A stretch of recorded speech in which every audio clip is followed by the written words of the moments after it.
a written exercise that I called fear setting, like goal setting for myself. And it consists of 3 pages. Super simple. The first page is right here. What if I ... This is whatever you fear, whatever is causing you anxiety, whatever you're putting off. Could be asking someone out, ending a relationship, asking for a promotion, quitting a job, starting a company, could be anything. For me, it was taking my first vacation in 4 years and stepping away from my business for a month to go to London, where I could stay in a friend's room for free, to either remove myself as a bottleneck in the business or shut it down.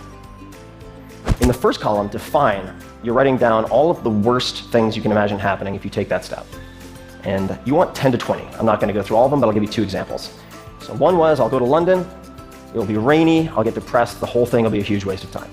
Number 2, I'll miss a letter from the IRS, and I'll get audited, or raided, or shut down, or some such.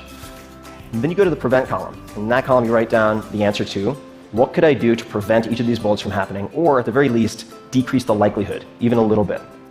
So for getting depressed in London, I could take a portable blue light with me, use it for 15 minutes in the morning. I knew that helped to stave off depressive episodes. For the IRS bit, I could change the mailing address on file with the IRS, so the paperwork would go to my accountant instead of to my UPS address. Easy peasy. Then we go to repair. So if the worst case scenario has happened, what could you do to repair the damage even a little bit? Or who could you ask for help? So in the first case, London, well, I could fork over some money, fly to Spain, get some sun, undo the damage if I got into a funk.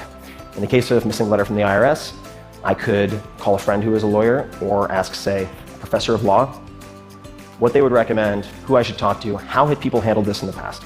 So one question to keep in mind as you're doing this first page is, has anyone else in the history of time, less intelligent or less driven, figured this out? Chances are the answer is yes.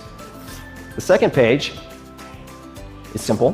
What might be the benefits of an attempt or a partial success? So you can see we're playing up the fears and really taking a conservative look at the upside.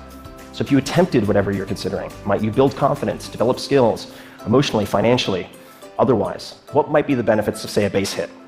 Spend 10 to 15 minutes on this. Page 3. This might be the most important, so don't skip it. The cost of inaction. Humans are very good at considering what might go wrong if we try something new, say, ask for a raise. What we don't often consider is the atrocious cost of the status quo, not changing anything. So you should ask yourself, if I avoid this action or decision, and actions and decisions like it, what might my life look like in, say, 6 months, 12 months, 3 years? Any further out, it starts to seem intangible. And really get detailed. Again, emotionally, financially, physically, whatever. And when I did this, it painted a terrifying picture. I was self-medicating. My business was going to implode at any moment, at all times, if I didn't step away. My relationships were fraying or failing. And I realized that inaction was no longer an option for me.